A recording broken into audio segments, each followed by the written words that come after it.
कर्म और धर्म, इन दोनों में श्रेष्ठ कौन है? आपने कह दिया कर्म, आपने कह दिया धर्म। कहने से कुछ नहीं होता, हर चीज को सिद्ध करना होता है, प्रूफ करना। आइए मैं सिद्ध करके बताऊं कि कर्म और धर्म में क्या अंतर है और दोनों में श्रेष्ठ क्या है। आपके कहने से नहीं होगा, आपको सिद्ध करके बताना होगा। तो सुनिए, फिर आप भी बताइए। कर्म और धर्म में, दोनों में कौन श्रेष्ठ है? सो मैं आपको बताऊं, धर्म श्रेष्ठ है। कर्म और धर्म में क्या श्रेष्ठ है? धर्म। अब इसे मैं प्रूफ करता हूं। कैसे? सुनो। कर्म क्या है? इस धरती पर जो भी हम कर रहे हैं, यहां तक कि आंखों की पलक झपक रही है, तो वो अपना कर्म हो रहा है। मैं बोल रहा हूं, ये भी कर्म है। आप बैठे सुन रहे हैं, ये भी कर्म। आप यहां खुजला रहे हैं, ये भी एक कर्म हो रहा है। कुछ भी आप कर रहे हैं, वो क्या है? हर क्रिया कर्म होती है। कर्म और धर्म, इस धरती पर जो हम कर रहे हैं, सब कुछ क्या है? कर्म। अच्छा ये बताओ, कोई शराब पी रहा है तो वो क्या कर रहा है? जोर से मैया, सुनने में ध्यान दो। वहां क्या ध्यान है? कोई शराब पी रहा है, वो अपना क्या कर रहा है? जोर से बोलो। वो अपना कर्म कर रहा है। कोई दूध पी रहा है, वो अपना क्या कर रहा है? कर्म कर रहा है। कोई झगड़ा कर रहा है, वो अपना क्या कर रहा है? झगड़ा करना भी कर्म है, शराब पीना भी कर्म है, दूध पीना भी कर्म है, माँ की आरती उतारना भी कर्म है, और माँ को गालियां देना भी कर्म ही है। परंतु अब हमारा धर्म जो है वो क्या काम करता है? सुनिएगा। धर्म जो है वो ये बताएगा कौन सा कर्म करना है और कौन सा कर्म नहीं करना। जैसे आपके घर में जब आप रोटी बनाती हो तो आटे को पहले चलनी से चाल लेती हो। आटे को चलनी से चालना क्यों पड़ता है? ताकि उसका अच्छा आटा अलग हो जाए, उसका चोकर चापर अलग हो जाए, गंदगी अलग हो जाए। सही है? तो जो भी क्रिया, जो भी हो रहा है, सब कुछ कर्म है, सब कुछ कर्म है। चलनी जो है वो अच्छे आटे को अलग, बुरे आटे को अलग करती है। उसी प्रकार धर्म एक चलनी है। धर्म ही बताता है कि कौन सा कर्म करना है और कौन सा कर्म। कर्म दो प्रकार के होते हैं, एक अच्छा कर्म, एक बुरा कर्म। कौन सा कर्म करना है? माँ की आरती उतारो, ये कर्म तो करना है, पर माँ को गाली देने का कर्म नहीं करना। दूध पीने का कर्म तो करना है, पर शराब पीने का कर्म। कौन सा कर्म करने योग्य है? भाई आज कोई मुर्गी को मार रहा है और मुर्गी को पका के खा रहा है, तो वो भी तो अपना कर्म कर रहा है, परंतु उसे धर्म का ज्ञान ना होने से वो मुर्गी मार रहा है, कर्म तो कर रहा है, पर वह कर्म उसे पाप देने वाला है। कर्म हमें दो चीज देते हैं, अच्छा कर्म हमें पुण्य देगा और बुरा कर्म हमें पाप देगा। कर्म सबको ही कर रहा है।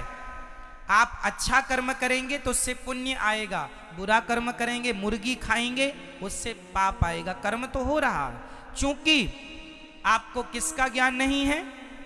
धर्म का ज्ञान ना होने से आदमी कर्म तो करता है, पर वह कर्म भी कर लेता है जो उसे नहीं करना चाहिए।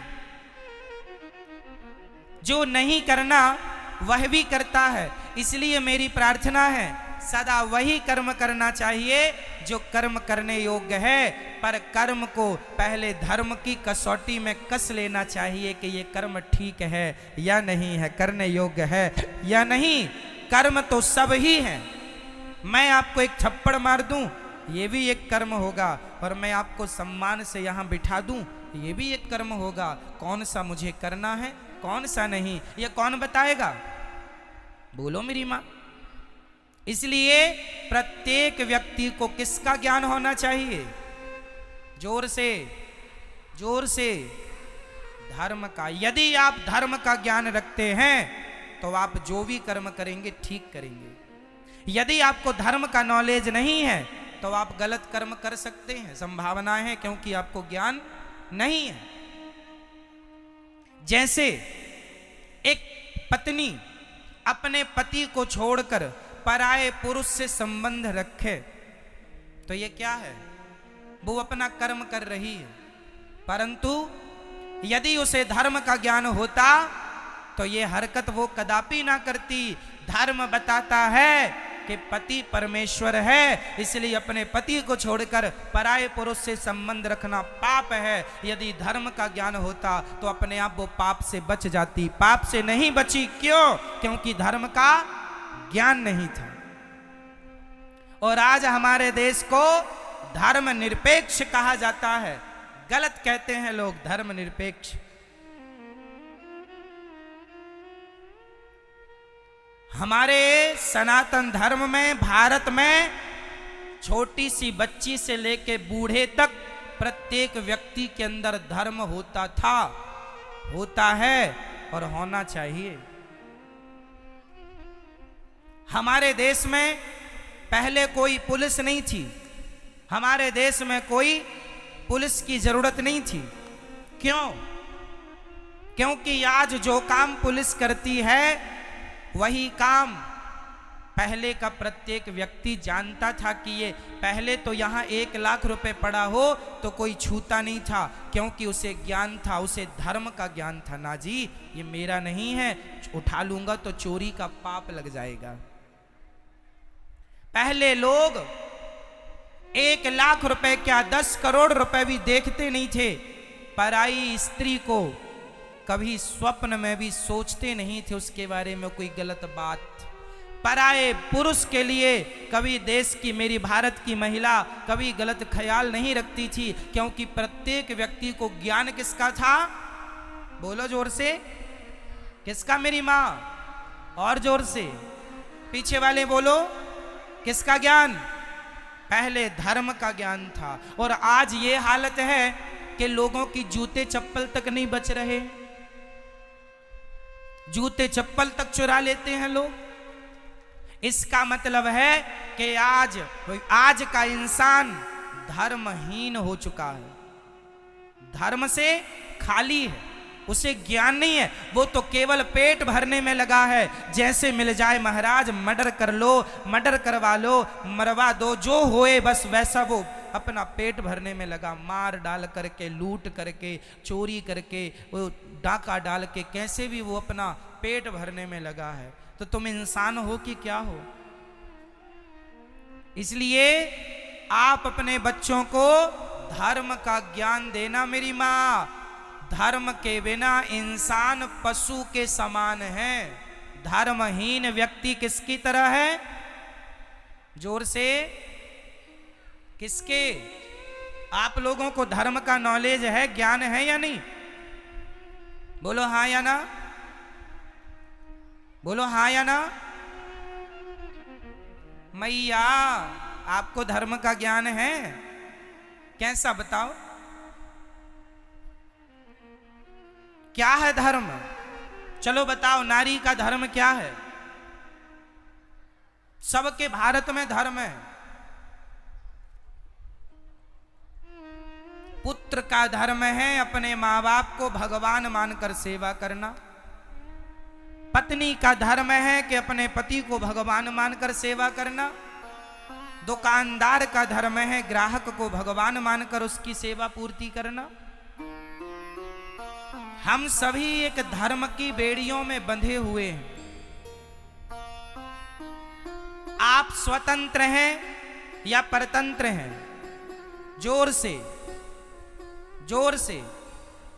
आप स्वतंत्र हैं या परतंत्र हैं? जोर से बोलो, बोलो और जोर से, हमें आवाज नहीं आ रही है। आप स्वतंत्र रहना चाहते हैं कि परतंत्र रहना चाहते हैं?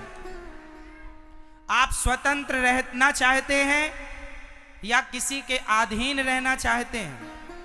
बोलो। आप यदि अधीन रहना चाहते हैं तो किसके? बोलो। अब मैं बोल रहा हूं, ध्यान से, ये दास अनिरुद्ध समझाएगा। मैया कहां जा रही हो? अच्छा, तो हम चलते हैं। अच्छा, ध्यान से सुनो। आप कह रहे हैं हम स्वतंत्र हैं, गलत कह रहे हैं आप। ना तो स्त्री कभी स्वतंत्र हुई, ना तो पुरुष कभी स्वतंत्र हुआ। और यदि आपने स्वतंत्र होना चाहा तो आपका सर्वनाश हो जाएगा, पतन हो जाएगा। हम कभी स्वतंत्र नहीं हो सकते और हम होना भी नहीं चाहते। हम सदा धर्म के अधीन रहना चाहते हैं। हम किसके अधीन? बोलो। धर्म के अधीन। किसके अधीन? तो क्या आप स्वतंत्र हैं? नहीं। यदि स्वतंत्र होते और यदि आप मनमाना काम करोगे, आज एक स्त्री अपने पति को छोड़कर दूसरे पुरुष को रखती है, वो स्त्री अपने आप को स्वतंत्र मान रही है। उसकी स्वतंत्रता उससे पाप करा रही है कि नहीं? क्या समाज ऐसी नारी का सम्मान करेगा जो अपने पति को छोड़कर पर पुरुष से संबंध रखे? बताइए। उसने स्वतंत्र रास्ता चुन लिया, जो मन में आए। इसलिए हम स्वतंत्र नहीं हैं, हम वही करते हैं जो हमारा धर्म कहता है। क्या कहेगा धर्म, वो करेंगे हम। धर्म कहता है दूध पीना है बेटा, दूध पिएंगे। धर्म कहता है शराब नहीं पीना। आप मुझे 10 करोड़ रुपए देंगे और कहेंगे कि एक गिलास शराब पी लीजिए, तो मैं 10 करोड़ क्या, पूरी सृष्टि की दौलत लाकर कदमों में रख देंगे, तो भी मैं अपने धर्म का परित्याग नहीं करूंगा। मैं स्वतंत्र नहीं हूं, मैं धर्म के अधीन हूं, मैं गुलाम हूं धर्म का। मैं किसका गुलाम हूं? मैं किसका गुलाम हूं? 2 नारियां हैं समाज में। एक स्त्री का नाम है सीता, बहुत ध्यान से सुनिएगा। एक स्त्री का नाम है मेरी मां सीता, और दूसरी स्त्री का नाम है सूपनखा। सूपनखा रावण के बहिनी। अब बताइए, सीता माता स्वतंत्र है या सूपनखा स्वतंत्र है? कौन स्वतंत्र है? बोलो मेरी मां। कौन? सूपनखा स्वतंत्र है। इसलिए वो किसी पुरुष से कहती है कि हमसे विवाह कर लो, तो सम पुरुष न मोह सम नारी। राम जी कहते हैं हमारा भाई वहां बैठा है, एक बार बात कर लो, बात बने तो। चली गई। इतनी निर्लज्ज है, देखो खुद अपनी शादी की चर्चा कर रही, खुद अपना विवाह तय कर रही। लक्ष्मण जी से कहती हमसे विवाह कर लो, तुम बड़े सुंदर हो। वैसे तो तुम्हारे भैया बड़े सुंदर हैं, पर वो नहीं मिल रहे हैं, तुम ही मिल जाओ। वो कहती है कि हम भी कम सुंदर हैं क्या? राम जी ने पूछा तुम्हारी शादी हो गई? कहती नहीं हुई, जबकि सूपनखा की शादी हो चुकी थी। सूपनखा के पति का नाम है विद्युत जिह्वा। सूपनखा के पति का नाम क्या है? विद्युत जिह्वा। इसे रावण ने मार डाला है, रावण ने मार दिया अपने जीजा को। और सूपनखा कहती है मैं कुंवारी हूं। तो लक्ष्मण जी ने नाक कान काट दिया। किसी ने लक्ष्मण जी से कहा क्यों जी आपने नाक ही क्यों काटी? लक्ष्मण जी बोले हाथ काटते तो इसे जाकर बताना पड़ता कि फलानी जगह गए थे तो हाथ कट गया। नाक इसलिए काटी है, इसे बताना नहीं पड़ेगा कि कहां गए थे, लोग देखते ही समझ लेंगे कि नाक कटाने ही गई थी, इसलिए नाक ही काटी। कहती है तो सम पुरुष न मोह सम नारी। क्यों? क्योंकि सूपनखा का संकल्प वही है जो राम का, निश्चरहीन करऊं मही। राम जी कहते हैं मैं निशाचरों से हीन पृथ्वी कर दूंगा, मैं रावण को मारूंगा, राम जी कहते हैं। और सूपनखा भी कहती है रावण तूने मेरे पति को मार डाला है, क्योंकि सूपनखा का पति इतना बलशाली था कि रावण डर गया कि कहीं ये मुझे मार के कब्जा ना कर ले लंका में, इसलिए मार दिया। सूपनखा तब से गुस्सा हो गई, तूने मेरे पति को मारा है, जब तक तेरे विनाश का समय नजदीक नहीं आ जाएगा तब तक मैं लंका में प्रवेश नहीं करूंगी। इसलिए रावण के विनाश का समाचार लेकर के सूपनखा रावण के पास गई, और सूपनखा ने ही तो रावण से कहा था कि सीता को चुरा लो। रावण के बर्बादी में सूपनखा का विशेष हाथ है, शुरुआत यहीं से हुई। तो इसलिए कहती है तो सम पुरुष न मोह सम नारी, तेरा भी विचार वही है राम, तेरा भी विचार वही है कि रावण को मारना, और मेरा विचार भी वही है रावण को मारना। तो सम पुरुष न मोह सम नारी, हम दोनों के विचार एक से मिल गए, इसलिए यह संयोग विधि रचा विचार। ये संयोग है कि तुम्हारे और हमारे विचार मैच कर गए। तो सीता माता धर्म के अधीन चलती हैं और सूपनखा स्वतंत्र है। तो आप स्वतंत्र रहना पसंद करोगी मेरी माँ, या धर्म की अधीनता स्वीकार करोगी? बोलो। धर्म। इसलिए मेरी माँ धर्महीन चाहे स्त्री हो, धर्महीन चाहे पुरुष हो, दोनों पशु के तुल्य हैं। हमारे भारत में एक पत्नी का पति मर जाए तो वो उसकी विधवा रह के सारी जिंदगी गुजार देती है। क्या है ये? जोर से बोलो, क्या है ये? क्या है ये? धर्म है।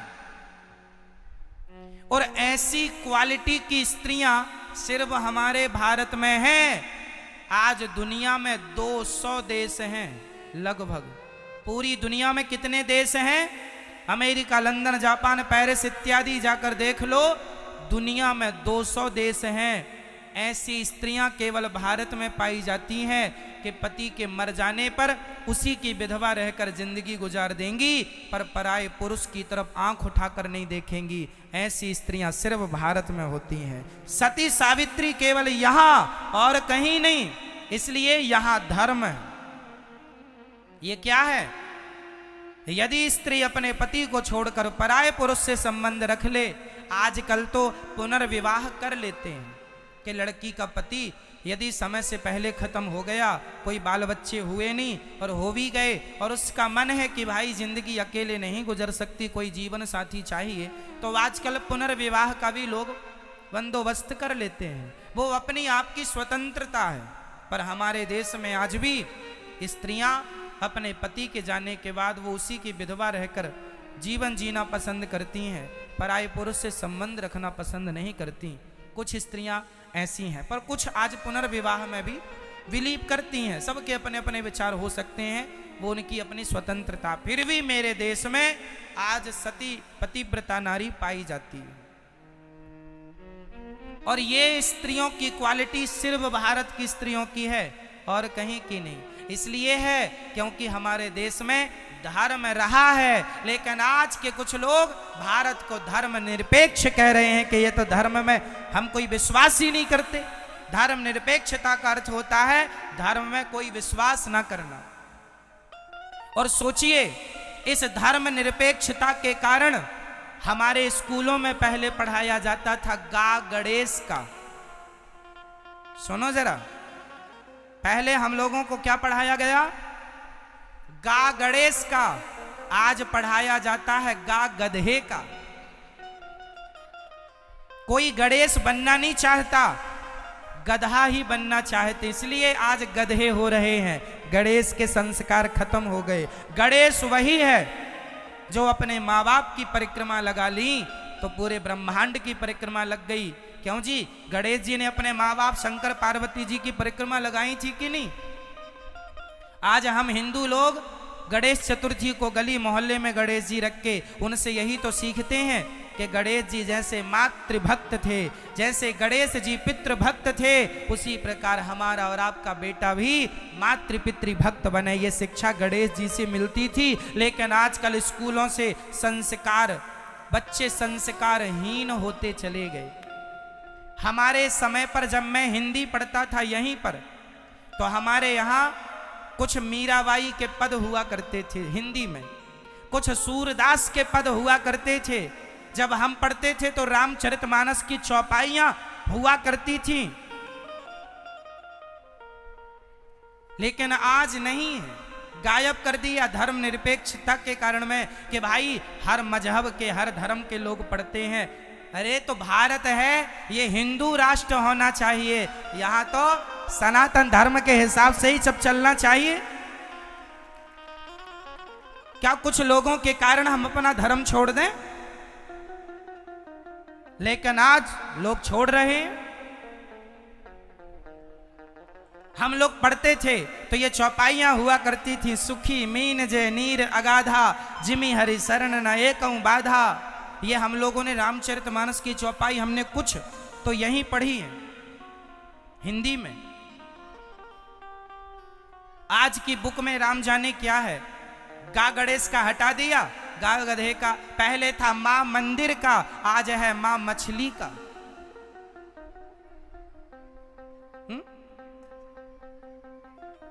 तो अब बताइए, गा गधे का अच्छा है कि गा गणेश का अच्छा है? तो गा गणेश का हटा दिया, क्योंकि गणेश जैसों बच्चों की जरूरत नहीं, अब तो गधों की जरूरत है। तो गधे ही गधे हो रहे हैं सब जगह। ऐसे गधे हैं कि अपने माँ बाप की सेवा तक नहीं करते, ऐसे गधे हैं कि अपने माँ बाप का अपमान करते हैं। अब क्या करो, ये पढ़ाई गधा है। इसलिए मेरी माँ, स्कूलों के भरोसे ना बैठो, अपने बच्चों को आधा घंटा 20 मिनट कथा सुनवाया करो, और संस्कार आप अपने घर पे दीजिए बच्चों को, स्कूल के भरोसे ना बैठिए। स्कूलों में केवल शिक्षा है, संस्कार नहीं। स्कूलों में क्या है? क्या है? शिक्षा, संस्कार नहीं।